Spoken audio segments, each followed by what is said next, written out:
So this evening I am very excited to introduce Ari Kohen.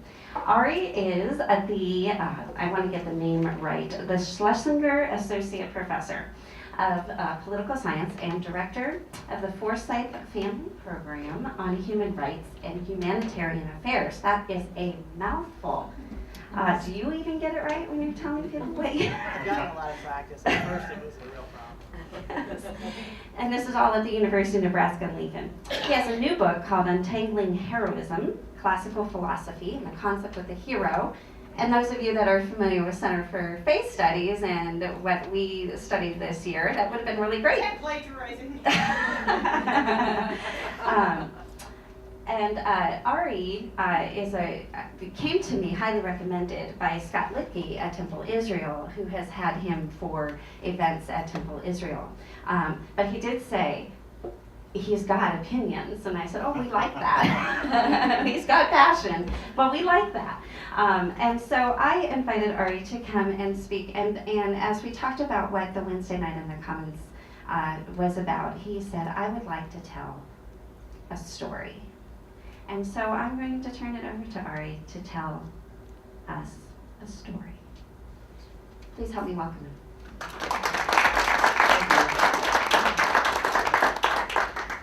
Thanks. So I'm going to talk a little bit about the death penalty.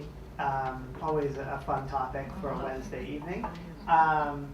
I'm not going to do facts and figures or any of that. If you're interested in facts and figures, I'm happy to talk with you about them if we have, some time after during the Q&A, or I can hang out afterward and chat with you then. But I often find when I talk about the death penalty that it's better to tell a little bit of a story, something that has a more personal connection than just the dry figures. I often think maybe I should talk. I have a lot of friends who have been involved with the death penalty for many years. I've been working on the issue for a couple of decades, and I've been privileged to get to know a group of men who have been released from death row in different states. And I often think, well, I could talk about those stories. They tend to end well. But that kind of is an easy out for me, so I've stopped talking about innocence almost entirely. I'm happy, of course, to talk with you about the issue of innocence and the death penalty, but what I typically talk about now when I talk about the death penalty is people who are guilty, because it's harder, and I think that focusing on people who are absolutely, without a doubt, guilty of the crime they've been sentenced to die for really gives us more of a challenge and something a little bit more to wrestle with. A little bit about myself. I'm not from Nebraska originally. I was born in Detroit, Michigan. Michigan was the first English-speaking government to constitutionally ban the death penalty. Right when Michigan became a state, they banned the death penalty, and they haven't had the death penalty since the mid-1800s. And then I moved from Detroit across the river to Windsor, Ontario, Canada, and spent about 10 years there. And the Canadians abolished the death penalty right around the same time that the Americans brought it back in 76, 77. So for most of the time growing up, I lived in places that didn't have the death penalty and didn't consider the death penalty. And then when I went to graduate school, I moved to North Carolina. I lived basically down the road from the prison where they were holding 206 men on death row, and where they were periodically taking them out of their cages and strapping them to tables and poisoning them to death. And I thought, well, this is very unusual. I've been involved for many years with Amnesty International, and so I had like this kind of low-grade opposition to the death penalty, but I didn't really know anything about it. So I met some people and got involved, and after a relatively short time, I don't know, maybe a year living in North Carolina, I was introduced to some defense attorneys, and they were working on several cases at the appeals level, and they asked me if I would come with them to Central Prison in Raleigh and meet with one of their clients, because I'd been involved with Amnesty International, as I say, and had some connections nationally with that organization, and they thought, well, here's one of our clients who has been on death row for some time and might need some attention from national organizations. And it was in that way then that I kind of accidentally stumbled into a very personal connection with the death penalty rather than the kind of low-grade opposition that I had. And that is, I went and I sat down in Central Prison, and they brought this guy out to meet with me. His name is Ronnie Fry. It's a small picture. If I make it any bigger, his face gets all pixelated, and it's not particularly helpful. But that's Ronnie. I had done a little research before I went to meet with him. His attorneys told me all about why he was in prison, and his attorneys kind of explained, they showed me his case file and all this kind of stuff. In his case picture, before I met him, he didn't look like that. It was his intake photo from when he was first remanded to Central Prison to death row. And he had really long, stringy hair, and he was much thinner, he would point out, and deep circles under his eyes, and just looked very angry and terrifying. And I thought, well, this is not going to be pleasant at all, not looking forward to this. But then, this guy showed up, and he was super pleasant and really nice. And so the first thing that we did was we asked the Department of Corrections to take a new photo of him and put it, they have photos of all the inmates on their websites and so on and so forth. And we knew that, for example, if his case went any further, all the television news and all the newspapers would pick up his photo, and so they picked up that one rather than the old one. The old one you can't find, it's gone, which is great because it's terrifying. It's not a photo anybody would want to see. And so this is the guy I got to know. I spent 8 months meeting with Ronnie every week, and our visits were for as long as we wanted them to be, because I counted as part of his legal team somehow. I had no legal background or training, but I went with his lawyers one time, and so they said I was on his legal team, which was great. So I got to sit and chat with him. We were in these weird kind of visitation boxes, where I sit on one side, and then it's all concrete, and then there's a piece of glass, and the glass has mesh and wire and all in between, and then there's another pane of glass on his side, and there's a little grate at the bottom that you speak through, so you can't really look at the person you're talking to. You have to point your mouth down to talk, but they're up here. It's very awkward, so we had conversations for hours. Just about anything. We didn't talk very much about his case most of the time. He loved to talk about NASCAR, which I didn't understand and I still don't understand. That was something he really liked to talk about. And he asked a lot of questions about what I was studying in school, and we talked about religion. He was really, really interested, very interested in religion. I'm Jewish. Ronnie was Christian, and he wasn't one of those people that you hear about, right? The people who they're sort of pejoratively talked about, people who find religion in prison. Ronnie was always religious. He was from the mountains in western North Carolina. He was like that kind of religious, and I'd never met anybody like that before, because, as I say, I was from Detroit, where they don't have any mountains, or that kind of southern Christianity. And so he would listen to Christian radio programs. That was all he listened to, and he would quote to me from memory from the Bible, and had all kinds of questions, and it was really very fascinating. So we talked at what I thought was an extremely high level about matters of faith. That was the most surprising thing to me. I really didn't expect to find that in the Supermax prison in Raleigh, North Carolina. And he was, he regularly attended services there, and was one of the kind of leaders of their little faith community. So I don't know, what was he doing on death row in North Carolina? What I discovered from his file was that the angry guy with the long hair was responsible for committing first-degree murder. He killed his landlord. I stabbed him with a pair of scissors, and then stole $2,000 from him. And so that was that qualified him for the death penalty, because his crime was considered particularly heinous, atrocious, or cruel. That's the language in the statute. And there was a financial gain as part of the motive. Right? And so those are two aggravating factors that made him eligible for the death penalty. I found out as I went along, and that's why this story I think is kind of useful, is that what really made Ronnie eligible for the death penalty was that he was from Catawba County and he was indigent. And if you were those two things, the odds of getting the death penalty skyrocket. If he had committed the same crime but had been from the city of Durham or the city of Raleigh, almost certainly he would not have gotten the death penalty. But the death penalty, geography matters. And of course, having money matters quite a lot. There were, at the time that Ronnie was on death row, there were 4 guys from Catawba County who were on death row, so 3 others plus him. And they all had the same attorney. And we did a little digging into this attorney. He was a man named Tom Portwood, and that was one of Ronnie's attorneys, right? Everyone gets 2 in a capital trial.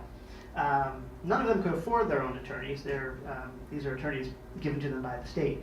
Mr. Portwood, though, we discovered was a terrible alcoholic. And during the time that he was representing all of these men, he was drinking heavily. He admitted, actually, he testified that he would drink 12 ounces a night of rum and then pass out. And then he would wake up early the next morning and go to the gym and sweat it out, and then come right back to court. He testified that he really didn't do any preparation for Ronnie's trial. But all of the courts that considered the question of whether this counted as ineffective assistance of counsel determined that it didn't, because there were 2 attorneys, and the other attorney was not a drunk. The thing about Catawba County, the reason I say your chances skyrocket if you happen to be from there, was that at the time, this is in the 90s, at the time, there were 3 attorneys who were on the rolls for capital defense if you were indigent, and 2 of those 3 were alcoholics. And you get 2 attorneys, right? So you're guaranteed an alcoholic lawyer. The question is whether you get 2 alcoholic lawyers. If you get 2, you probably end up getting off of death row on appeal. But all of the 4 guys who were still on there, they only had 1. And they all had the other guy also. So the idea was, well, at least one attorney was working on their case while the other one was drinking. Mr. Portwood was drinking so heavily that there was a later case where he actually brought his dog to court with him. There was another time where he was stopped by police officers on his way home, and his blood alcohol level was so high, the police said he should have been dead. But he was later disbarred, of course. But none of this really didn't seem to matter.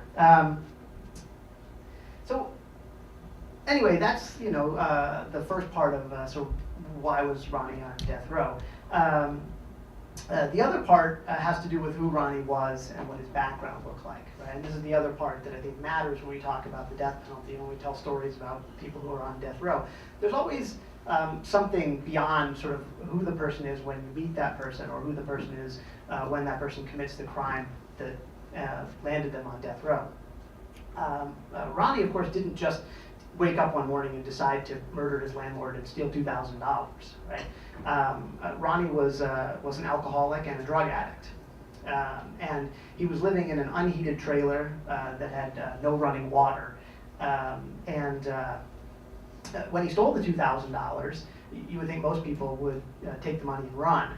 Ronnie took the money and bought $2,000 worth of crack and just sat there and did the crack. And then the police came and picked him up. Right? So why is Ronnie addicted to drugs and alcohol? Well, I mean, there's lots of reasons why people get addicted to drugs and alcohol, but I'll tell you a little bit about Ronnie's story. So, as I say, his name is Ronnie Fry, but for a good portion of his childhood, he was actually called Ronnie Ford, and the reason is that his mother decided to give him and his brother away when they were young. She felt that she couldn't take care of them. She was also an alcoholic, and one day, while they were at a gas station, she found 2 people who looked nice, and she gave her 2 boys to those strangers. Those were the Fords. So Ronnie Fry became Ronnie Ford for a series of years. He stopped being Ronnie Ford when the state took him away from the Fords. The reason he was taken away from the Fords was that Mr. Ford was also an alcoholic and beat the boys quite seriously. So the reason this all came out was that one day at school, a teacher sent Ronnie to the principal's office because he was bleeding through his shirt, and it was discussed. So they called the police and so on and so forth. The police came and did interviews and took photos and all this kind of stuff that police do. And it turned out that Mr. Ford had been beating the boys with a bullwhip almost every night. And his appellate attorneys came across a photo. That's Ronnie in elementary school. That's, maybe it's hard to see, but these are the marks from where the tip of the bullwhip came around. We don't have the photo of his back. I think that's probably a good thing. The police used to use the photos of Ronnie when they did training on how to spot child abuse. It was one of these sort of textbook cases. Interestingly, so you're seeing this photo for the first time, and when we started showing it to people who were on Ronnie's jury, that was the first time they had seen it too. His initial attorneys at trial, they didn't find the photo, despite the fact that it was in police records with his name on them. They didn't find it, and it wasn't presented to his jury. The jurors didn't know anything about Ronnie's background, anything about his history, anything about his upbringing, his childhood, none of it. No members of his family testified at his trial, and so all of this information came out later. When we asked jurors, when we showed them the photo, we had 3 or 4 jurors who said, "Oh, that would have definitely, I would have thought differently about this if I had known that, if I had seen that. I might not have voted the way that I did, or certainly I might not have voted as quickly as I did." But it wasn't presented, and again, the suggestion was, well, this doesn't rise to the level of ineffective assistance of counsel. Right? They couldn't find it. I'm sure they tried hard, but they never quite managed to get there.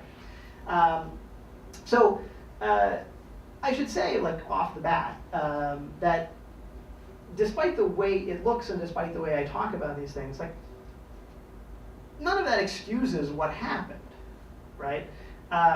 There are lots of people who suffer terribly in their childhood. There are lots of people who are addicted to drugs and alcohol. Not all of them end up committing a crime the way that Ronnie did. In fact, Ronnie's brother, David, who grew up the same way, didn't wind up in prison at all, right? The interesting difference between Ronnie and David is that David got into the Army, and Ronnie didn't, and the Army saved David. There's really sort of no doubt about that. Interestingly, the thing that saved Ronnie, this is the weird, it's kind of a weird thing to say, but the thing that saved Ronnie was going to prison. Prison was really good for him. He said sort of straight out, one of the first times I sat and talked with him, that he was a terrible person when he went to prison. He also said he belonged in prison, and he thought he should never get out of prison. He thought that he did well in prison. He liked the structure and he liked the routine, and at some level I think not making choices meant he wasn't going to make bad choices. Prison worked for him, and it made things a lot simpler for him. He kicked drugs and he kicked alcohol, and so he was that guy rather than the guy that I had seen in the intake photo. And that made a lot of difference. It didn't make any difference whatsoever to the state of North Carolina, though, right? And that's the kind of, I don't know, maybe that's where I'll sort of wrap up, right? That's the piece about the story that for me is always the hardest, right? That, you know, I spent 8 months chatting with him and talking about all sorts of things, and you know, delving into his past and delving into the crime and all of these sorts of difficult issues, and eventually, it was in. I guess this would have been June or July of that year when I started meeting with him in January. Ronnie got an execution date set for him, and so we went in and we did all the sorts of things that you do. We filed all the appeals you're supposed to file and so on and so forth. And then we made the Clemency video, which is a really surreal experience because inmates who are condemned to die have a chance to petition the governor for clemency. It's a holdover from like the old days when the king had power over life and death, and so we give that to our governors. So we get to make a movie, and I got to again go into Central Prison, and the elevator, typically when you go there, you don't get to push any buttons on the elevator. You just get in, and it takes you to the visitation level, and then get in later, and it takes you back down so you can leave. And this time it went to a different floor that I'd never been on, and we got to go into a little room, and then they brought Ronnie into that room. And so like, we're just sort of standing there looking at each other, and we had a little, it was a much worse video camera than that one. And we sat down and we talked, and we spent probably about 4.5 hours having what's called a contact visit, which nobody gets to have. If you're on death row, there are no contact visits. So me and his attorney and Ronnie, we sat down. We made the video. The video, I have a copy somewhere. I have to look for it. It's on a VHS tape, and we did a lot of different takes. But he ultimately, it's a person asking another person not to kill him. That's what the video is. And so he did that for a little while, and we presented that to the governor. We took Ronnie's family along. The governor thought about it for a little while, decided no, he was going to definitely kill him, and then they did. At the end of August in 2001, they, in the middle of the night, of course, 2 a.m. In Raleigh is when they do their executions. And in fact, the governor always announces the decision to deny clemency that night after the 10 o'clock news, right, so that it won't be on the news. There were a lot of people standing outside. It rained, right? It's one of those kind of cliches, but it did. People stood outside the gates of the prison, and I sat in this like little guardhouse because they thought maybe they would have me go in with his attorneys, because on the day that they execute you, then you can have a contact visit with your family and your attorneys for most of the day, and you get to eat whatever you want also, which is another sort of a fascinating thing, right? We're not barbarians. We're going to kill you, but you can have anything you want for dinner. So it turned out that I didn't get to have that second contact visit with him because I wasn't an attorney and I wasn't family. So I kind of sat and I waited and so on and so forth. At about, it must have been 12:30 in the morning, the phone rang in the little guardhouse where I was sitting, and the captain who kind of ran things arranged it that Ronnie could call me, because I had gotten to know this guy, and it was actually very nice of him, and so I got to talk with him for about 5 minutes, and it turned out I found out I was the last person to talk to him before the execution actually took place, he asked me, so we talked about his dinner, because I had actually arranged the dinner. It was cheeseburgers, which he said were good, but not big enough. He asked me if there were a lot of people outside. I wanted to know if a lot of people showed up. And there were. It was somewhere about 150 people were out protesting his execution. And then, he just told me, thanks, and thanks for doing everything, and, check in with his family and all those sorts of things. And then I told him, and that's kind of why I'm here, I told him I'd keep working on the death penalty, right, and I'd keep talking about it and telling people the things that don't work about it, and the reason that it's a problem, and he said, yeah, please do, and use my story. We had gotten to the point where he knew he was a pretty good example of a lot of things that go wrong, So I do, and whenever someone invites me to come talk about the death penalty, as much as as much as it's a bit of a challenge, and as much as sometimes talking about the death penalty doesn't gain you a lot of friends, I always accept invitations to talk about the death penalty, because it's getting on 15 years since, actually it was 15 years ago right now in January that I first sat down and met the guy, and it's one of these things that most people don't have the experience. I often ask my students when we talk about prison issues, when we talk about the death penalty, we talk about human rights, I ask them if they've ever been to a prison. And they all laugh, right? Because I don't mean were you in prison? I ask them if they've ever visited a prison, visited someone in prison. And most people have not, but lots of people, almost everybody, has opinions about prisons and prisoners. There's something about being in a prison, visiting someone, getting to know someone who's in prison, to the point where I tell people, this is a friend of mine. That's unique, it's unusual. And the thing that I always sort of try to leave people with, the thing I always try to remind people, is that as horrible as the crimes are, and there's no question they're horrible, they're inexcusable, nonetheless, these remain actual people who did something terrible, but who, when you get to know them, you can't avoid the understanding that they're, in so many ways, they're still people just like us. What the death penalty does ultimately, I have to say, is it deprives them of their humanity. Right? It has to, in order to succeed, in order to take a human being out of a cage and strap him to a table and pump him full of poison, an otherwise perfectly healthy person, you have to do a lot of work to suggest that there's something about this person that's very different from us, right? that is monstrous. There may have been something really deeply damaged about Ronnie, but from everything that I saw, from everything that I learned, such a person could live very well in prison, away from society, never harming anybody again.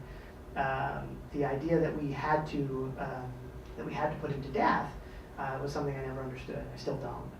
So I'll end there and invite you to chat with me, ask questions. We can talk about Ronnie or anything else about the death penalty. I'm perfectly happy to. Yeah. Did he ever express his feelings about how, his impending death? Was he? I'm sure it was a surreal feeling for him. It was worse for everybody around him. I'll tell you. He was. I don't know how to say this. Like, he was pretty cool with things, to be honest. Like, I mean, he had done a lot of work. He was on death row for eight and a half years, or something like that. He had done a lot of work, dealing with himself and the person that he had been. And as I say, he came from a very strong faith background, and he felt like, if that was going to be the way it was going to be, there must be some reason for it, and he was okay with it. There wasn't anybody else who knew him that felt that way, but he was much more concerned. Even in the last 5-minute phone call, the first thing he asked was, "How am I?" and how's his sister, and how's his aunt. I mean, those were the questions that he asked. He had very little concern about himself and how he was doing. You ever talk about this to a group of pro-death penalty type people? I would imagine, I'm guessing the majority are against the death penalty. I have. And is this more of a badge issue? Whether you're for or against the death penalty, I think it's a badge identification issue. And what it ultimately does, though, is it dehumanizes and brutalizes a society. And for a kid growing up who they just know that this is okay. It's like a brutalizing a factor that increases the brutality of the human animal slightly across a wide swath. I don't think that anybody actually, none of us have, it doesn't have an impact on our lives. So you could release all of them and it wouldn't affect the rate of crime in the world. But it's the fact that it exists is an identification badge issue of values for some segment of the population. Yeah, A small percentage of rabid. 50% of people will vote for it no matter whatever. Sure. Because it's an indication of their psychological outlook. Yeah, well, we'll find out before long exactly the percentage of people who will vote for it. I think sadly it's going to be a high number. I used to participate. There's an organization called the Journey of Hope, and it's led by murder victims' family members, and they do 2-week speaking tours in different states every year. And I used to sit on their board of directors, and I used to go and do these tours with them, and they would go and they would tell their stories, and sometimes they were joined by death row exonerees, sometimes family members of people on death row, and this sort of thing. And the most amazing experience I ever had doing this, we organized a meeting between some of the parents who had lost children, or siblings, or children who had lost parents to violence. They sat down from our organization with a victims' rights group, who was, they were all incredibly pro-death penalty. And they just had a conversation. And to watch these two groups talk with one another was really amazing. Because the thing that sort of still stands out, this had to have been 10 years ago, but it's still it's like etched in my mind. Just their body language, just the way they were sitting, and the way that they were speaking. You could have mixed everybody up, and I could have told you exactly who was a member of which group. Anybody could have, because the victims' rights folks, the pro-death penalty folks, maybe they lost a loved one 20 years earlier. They were so filled with anger, and they were still so overwhelmed. Right? I mean, it was in their posture, it was in the way that they spoke, and the other folks, those who were talking about reconciliation and forgiveness, it was a totally different, their body language, the way they spoke to one another and to the people opposite them. They were totally calm and had just an absolutely different demeanor. Like, there is something about the engagement with this that I think deeply affects people, and I think that I mean, certainly, you know, the people in that room, you could tell right away. The people who had been working to kind of free themselves of this terrible tragedy, right? To come to terms with it, to find some way to move forward with their lives. It was immediately obvious who they were, and the other people who were fixated, right, on finding some way to punish away what had happened to them. You could really see that. I'm just curious, were any minds changed at that meeting? No. And more importantly, how do we change people's minds in Nebraska before the November election to get a majority to not do what the governor wants us to do? Yeah, it's a great question. From my perspective, my sense is that you're not going to change any minds with facts and figures. I mean, I think we've seen that for years now. It is very, very difficult to make an argument in favor of the death penalty that looks carefully in any way at the numbers. Nonetheless, people say either they don't believe the numbers or they don't care about them. We saw this, I mean, we saw people stand up in the legislature and say, you know, people tell me that it's more expensive. Well, I don't believe it, or I don't care. You know, you know, we had people, again, in the legislature talk their way out of their own faith position on the death penalty, right? Because they wanted to vote a certain way. You know? So I tell stories. It takes a lot longer, but I've seen it work. My own legislator here in Nebraska, his mind was changed by hearing one story. And you just have to figure out what it is for those people. It takes an incredibly long time. So between now and November, oh, it's gonna be really hard.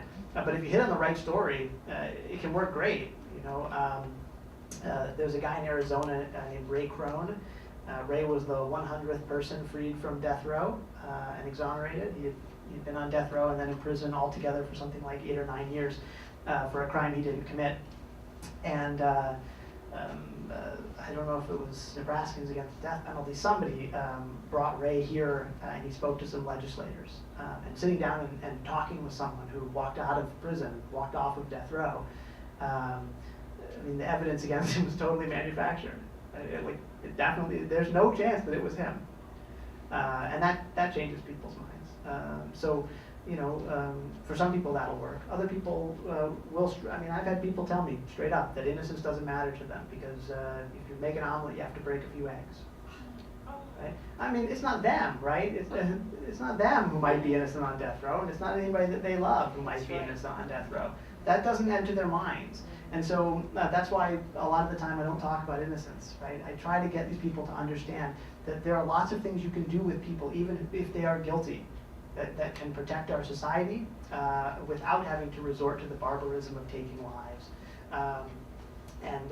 You know, I mean, eventually we'll get there. We in Nebraska may not be the ones that get there, but this thing is not, it's not working, right? Even if we, I mean, you know, to talk politics for a moment, even if we all vote to, you know, we go to the polls and we vote that we really want to kill people, we're still not going to do it, right? We don't have the capacity to do it. The governor said we're going to do it, and that wasn't true. But we don't have the ability in the state currently, and it will take years and a lot of money and a lot of legal challenges. When we haven't really had the death penalty in the state for 17 years.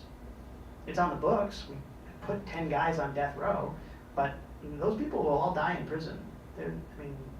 Michael Ryan just died in prison, right? And he was the worst of the worst, right? But we didn't execute him, and I don't know, are we less safe? What happened? It was actually a very nice example. It happened during the death penalty debate, but nobody made a whole lot of it because nobody on either side really wanted to talk about Michael Ryan. But we were kept safe from this guy who was apparently the worst monster. We were kept safe for decades while he sat on death row. And it's hard to imagine that if we'd only killed him sooner, we would have been more safe. So you just mentioned something I hadn't heard before, that execution is more expensive than life in prison? It is. I hadn't heard that before. Yeah. Expand on that? Yeah, no, it's typically significantly more expensive. It varies by state because some states are better at the process. I mean, it's all procedural, that's the reason. But some states are better and some states are worse at the procedure. I always like to use North Carolina because they're really bad, and I lived there for 5 years, and so it's a really good example. But Nebraska is creeping up in terms of really bad. I mean, 17 years of not having the death penalty, but nonetheless sentencing people to death and housing them on death row, and it's very expensive. Every step of the way is more expensive, right? Because they're all indigent. Every capital defendant is essentially, again, there were 206 guys on the row in North Carolina, and one of those 206 could afford his own attorney. He had been a dentist. Everybody else was indigent. The state pays for both sides all the way through, right? They're paying for everything. Just to mount a capital trial, as opposed to one that could result in life in prison without parole, it ends up being something like 4 times as expensive. Right? You just have to do everything differently. Plus, essentially, you're doing 2 trials because you're doing the guilt and innocence portion, and then if guilty, you're doing a second trial that's effectively that's the sentencing trial, right? You have to have a death-qualified jury, and because it's a capital trial, there's a lot more media attention. The stakes are a lot higher for the prosecution, and so they're going to throw everything they have at it. Tons more expert witnesses, and all this kind of stuff that you don't necessarily see in a regular trial that would result in a maximum sentence of life. And then, of course, you have separate facilities and separate guards and all this business. And if you're on death row, you don't work. So the state's paying for all of your upkeep. You don't contribute anything to it as a prisoner. It goes on and on and on. But my favorite part, and this is why I bring up North Carolina, is the appeals process, right? People talk about how, well, maybe we can just simplify the appeals process and get these things done faster so they'll be cheaper. In every capital trial, there's an automatic appeal to the state Supreme Court after sentencing. They don't look at guilt or innocence, they just look at procedure. Right, on that first automatic appeal. They almost never look at guilt and innocence, by the way. The courts are almost never doing that. It's typically all procedural questions. In North Carolina, when I lived there was a 77% reversal rate on the automatic appeal, which meant that there was a procedural error in the original trial 77% of the time, which meant they would do the whole thing over again, or at least some part of it, right? Either you get a new sentencing hearing or you get an entirely new trial. And this is things like, the judge gave the wrong jury instructions, or a juror was seen reading a newspaper. This sort of things that obviously shouldn't happen and that are so easy to fix, but that was happening almost every time, basically, in these capital trials. And so, you have all the expense, and then you get it wrong, and then you do it again. And sometimes, if you think about it, 77%, sometimes the second time you would still do it wrong, right? And it would get kicked back again. I mean, it was really kind of an amazing thing to see. So on average, I mean, there's no good average, but most people would say that it's somewhere in the order of $500,000 to $1 million more expensive. Some states are much worse. California is really exceptional because they have hundreds and hundreds of people on death row and they execute 0 of them. So you know, when they do have an execution, if that ever happens, it'll be something like, you know, $350 million for that one execution if you average things out, right? I mean, they're just doing it spectacularly badly. What about mitigating circumstances?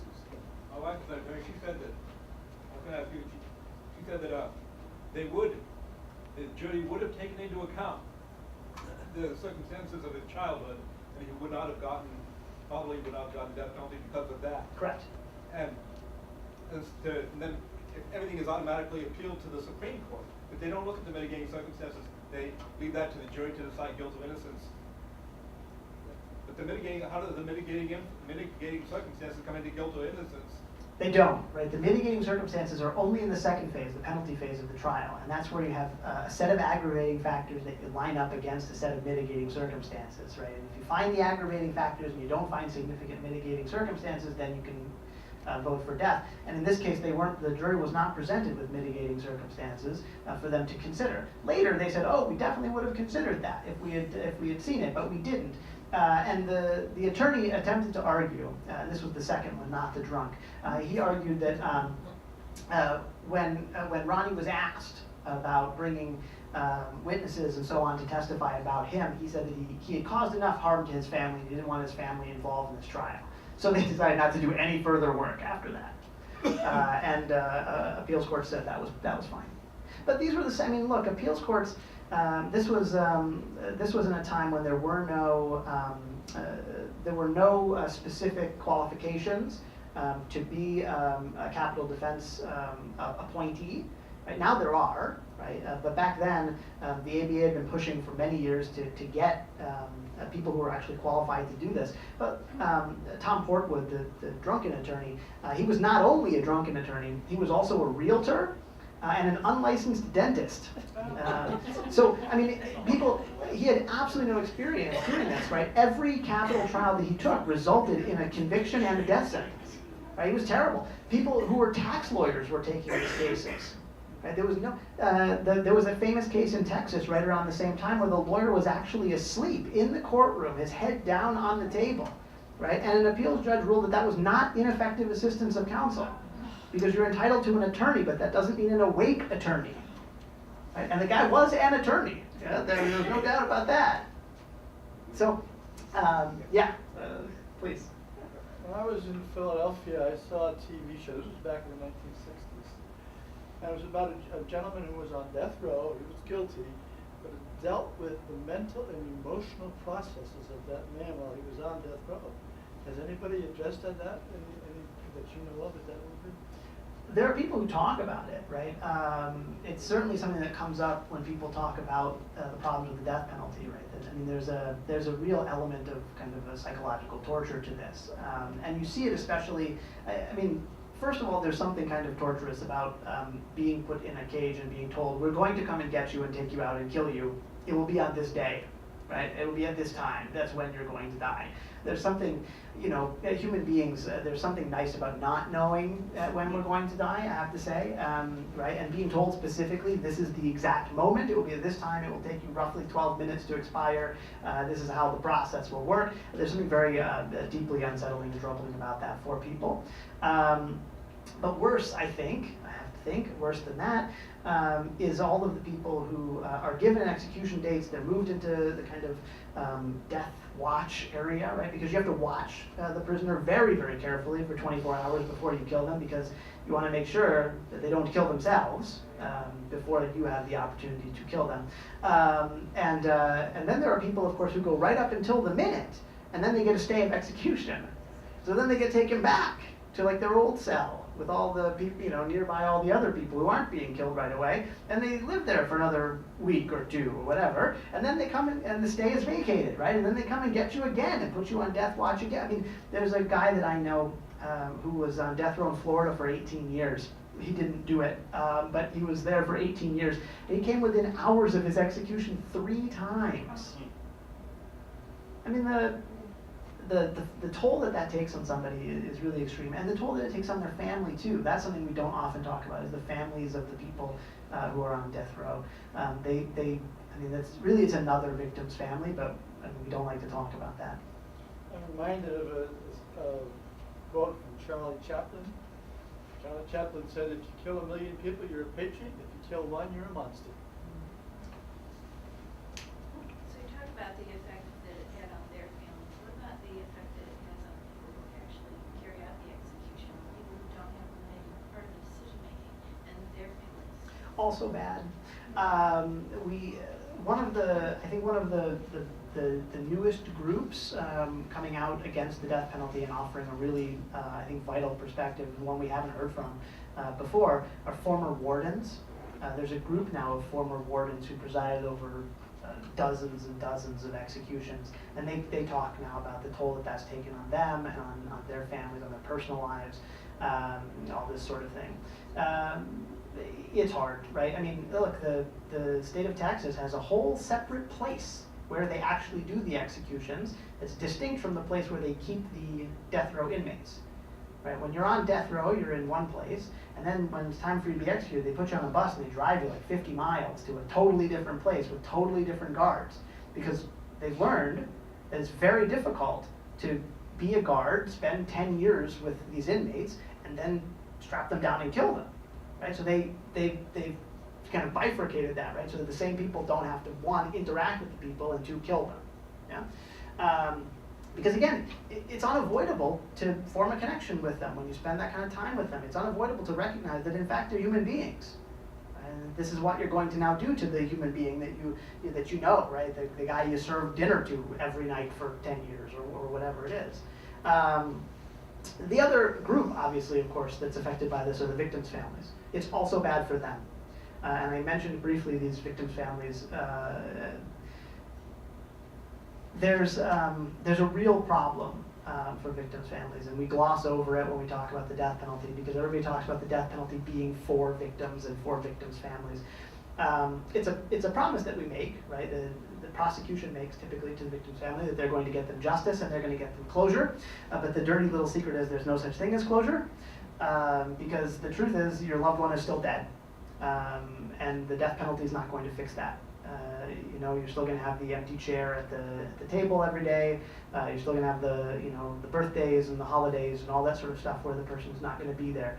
What the death penalty does, of course, is it says to a certain class of victims, right? Only a very small subset, right? Your loved one is the most worthy, and we're going to get justice and closure for you.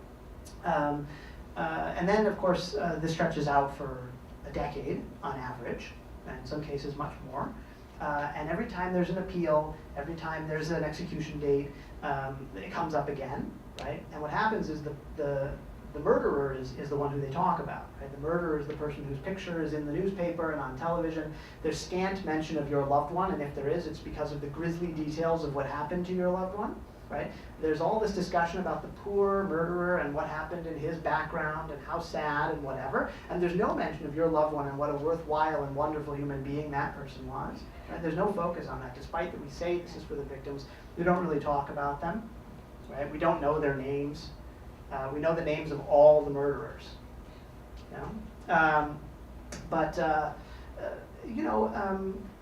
At the end of the day, then we say, well, for you few, we actually got the death penalty, and we went through the whole appeals process, and we eventually got to that point where we got an execution date, and we're going to carry it out, and you can come and watch, right?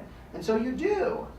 Yeah, and you go through this whole thing, and you've been focusing all of your energy and all of your hatred on this person, and you're going to see that person die and pay for what he did to you and to your family. Yeah? And then it happens, and the thing, they always interview them after. I don't know if it's really ghastly, right? There's always an interview. There are reporters there, right? And that's their job. And it's almost always the same thing that the victim's family says. It was too easy. He just closed his eyes and went to sleep. They didn't get what they were promised. It wasn't hard enough. It wasn't terrible enough, right? And then they wake up the next day, and that person, the object of their anger and their hatred for a decade, is gone. What do they do now? And not just that person is gone, but the state is done with you. Right? They've given you what they said they were going to give you, and there's nothing else to give you, so you're on your own. And that's something we don't talk about. We don't like to talk about it. It's much easier for proponents of the death penalty to simply say, this is for victims. And who can argue with that, right? But really, if we cared, if we wanted to do something for victims' families, we could do victims' restitution funds, right? I mean, we could do memorials for victims. We could put the people who did these things. They're in prison. They could work. Part of their wages could be could go to a restitution fund for victims. I mean, there's all sorts of things that we could do, but we don't think about those sorts of things because this is what we're going to do instead. My question is political. Any sense of what percentage of our population doesn't have a hardline viewpoint? Because I do believe data changes minds of people who haven't thought about it. Since I happen to be a legislator. Good. We can talk about that after. So, Sister Helen Prejean always says the support for the death penalty in this country is about a mile wide and about an inch deep. If you ask people, do you support the death penalty for the crime of first-degree murder, people say absolutely yes. That doesn't mean they've thought about it, doesn't mean they know anything at all about it, but absolutely sure they support it. And that's what we're going to ask them, right? That's what's going to be on the ballot. Do you think we should kill people? Sure we should. Right? They did something bad, we're going to get them. Right? Now we also know, survey research shows that if you ask people, do you support the death penalty, when you give them the option instead of life in prison without the possibility of parole, the support for the death penalty was way down. Yeah, it dropped significantly. It used to be, I don't know what support used to be, 70-some%, and now it's probably in the upper 60s, but it drops to right around 50%, sometimes even below, depending on what the population you're surveying looks like. You have to give people alternatives, and if you do, they'll take them. The question of whether statistics works and how many people don't have a lot of information. Most people have no information, right? It's a gut level reaction, right? Someone does something bad to me, and I'm going to do something bad right back to them. And if you have the ability to kind of get through to them, you certainly you can show them the numbers and how it doesn't work.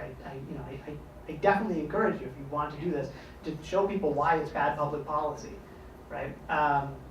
But in terms of the numbers, it's most. So I sense you're pessimistic that we really won't be able to combat. It's hard because that's not what we're going to ask them, right? We're not going to ask them to consider it deeply. And in fact, the people who pushed this petition, they specifically didn't want information. They didn't want people to consider it deeply, right? I mean, I know people who are on that small group of like 6 rich people who really wanted to have a death penalty petition. And I said, well, when are you going to tell people all about why you support the death penalty? And they said, oh, after the petitions get signed. Well, I mean, so you just, you went to the county fair and you said, here, sign this. It's about the death penalty. And people said, okay, sure. 100 and however many thousand people signed it. Because why not? Right? Because democracy. Is there a way to change the wording on the ballot or something? The measure. Do you think that the death penalty is greater for the societal good ultimately? No, no. There'd be lots of great language we could change it to, but they got to submit the language, and then they got the petition signed. So that's the language we're going to have on our ballots. One last question. Just about him. Was he on drugs when he stabbed his landlord, or what was the circumstances of him? He wanted drugs, and he came back. He was not currently on them. He wanted to be on them. He came back to his trailer, and Mr. Childress had left an eviction notice on the door of the trailer because Ronnie hadn't paid rent for the unheated, no running water trailer in some weeks. And he flew into a rage and went over to Mr. Childress's house, which was on the same property, and attacked him. How old was Mr. Childress? 60s. Okay. Yeah. And so he was just angry. He was on drugs and he wasn't. No, I don't know the circumstances about what. I could, my guess is if he then immediately took all of the money and bought crack, he really wanted crack at that moment, and he was super angry. Yeah, but look, there's lots of people who are in those circumstances who don't do this, right? Yeah. There was something else going on in addition to drug abuse and alcohol. So, with the family, did he ever apologize to the family and do all that sort of stuff? And how did he come around to, being a nice guy at the end? Yeah, he came around to being a nice guy really fast, right? Because you can't get crack in prison. And it's really hard to get crack in prison, and so he kicked that habit really quick. Looking over his disciplinary record, he was pretty good for the time that he was in jail. North Carolina is weird, by the way, in that the people who are on death row, it's not like here where they all sit in a cell by themselves 23 hours a day.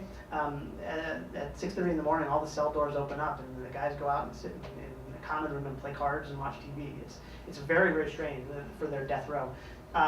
And so, they were in a kind of, normal prison setting, just with all death row prisoners, and he did just fine. He had some minor infractions, but in general, being in prison was very, very good for him. He did, it's illegal. He couldn't reach out to the family. He was not able to speak with them. He, at the end, apologized to the representatives of the family who were there to witness his execution. He was very remorseful in every conversation I had with him and every conversation he had with his attorneys. You can't, inmates can't talk to victims' families anyway. They can't write them letters, none of that. We did learn, interestingly, when we were doing all this work on his appeal, the family was divided about whether they wanted the death penalty or not. And there were members of Mr. Childress's family who were opposed to the death penalty and didn't think it would accomplish anything to kill Ronnie. Well, we are at 7:40. One last question, and then is it a quick one, do you think? Yes. Okay. There was a court hearing or a lawsuit against the petition drive because the governor didn't disclose something quite right, but I never heard of that was settled yet. Do you know? I don't think so. Yeah. There is a chance that it may not be on the ballot. Probably a tiny chance. There's a chance. I think you'll see it on the ballot. It's fine. I think that it's morally dubious, and it's questionable in terms of his ultimate responsibilities as the governor of the state to work against the law that you're sworn to uphold. But if he's acting in the capacity of a private citizen somehow, I suppose there's no ultimate reason why he can't. It hasn't been done before, but we haven't elected billionaire governors before, so you never know what you can have. I don't suspect that the challenge works. You said it was 6 rich people. What is it about the rich people that makes them more susceptible to the kind of resentment that would fuel desire for? I'll be honest with you. I don't think all of those 6 rich people had any resentment at all. I think they all had deep connections to the Republican Party and got a call from the governor. I can't demonstrate that beyond a shadow of a doubt, but I certainly just said it on film. Thank you for sharing. Honestly, I don't think that there's something there's something deep inside those people that said we love this death penalty, right? I didn't know. Okay. Yeah. Anyway, I'm happy to chat with you afterward as well. But thanks so much. All right.